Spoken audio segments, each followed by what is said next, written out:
Good morning, friends. One of the great themes of the Christian life is joy. We find it at the Nativity of Jesus when the angel announced to the shepherds that he had good news of a great joy for all men. And we find it throughout the ministry of Jesus as he heals the sick and does his wonderful acts. We see it in the resurrection when the disciples were filled with great joy, and we see it all through the growth of the early church, that continually believers were marked by a life of joy. In fact, writing from a prison cell in Philippian letter of the Apostle Paul, chapter 4, verse 8, he says, "Rejoice in the Lord always, and again I say, rejoice." How can a man say that when he is in a prison cell?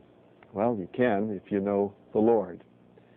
I think of the little lady who had a pet canary, and that canary brought great joy to her life, and she had a particular way of cleaning the canary's cage. His name was Pretty Pete, and one day while she was cleaning his cage with a vacuum cleaner, she would take the end of the hose and she would put it in the bottom of the cage to clean up, and the phone rang, and she absentmindedly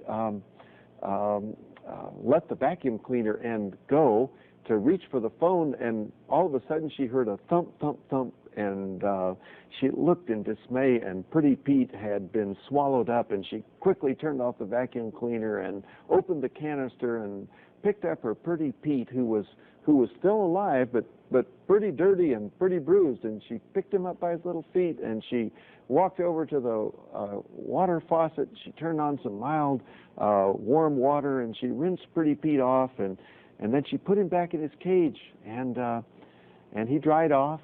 And the friend who had made the call that day, who had interrupted the cleaning routine, called a few days later to check on Pretty Pete. How's Pretty Pete? She asked the lady, and the little elderly lady said, "Oh, Pretty Pete seems to be okay, but he doesn't sing much anymore." And I think sometimes that describes what happens to us in life. We get hit with some pretty significant blows in life, and we may be sitting back on our perch, but we don't sing much anymore. One of the great things that we find about the refreshing presence of Jesus Christ in our lives is that he does bring us joy. In fact, joy is one of the qualities of the Christian life that the Holy Spirit brings to our hearts when we follow Jesus Christ. There's a great difference between happiness and joy. Happiness comes from a root word meaning hap, or it happened to you. So if you get a big pay raise or you discover $100 lying on the sidewalk, it makes you happy. But joy is something deeper than happiness. Happiness is event related, but joy is substantial, and it is integral to life. Jesus has come to give us joy, and as we approach this Easter season, we do so with the knowledge that he is the giver of joy, and he allows us to sing in the midst of every difficulty of life.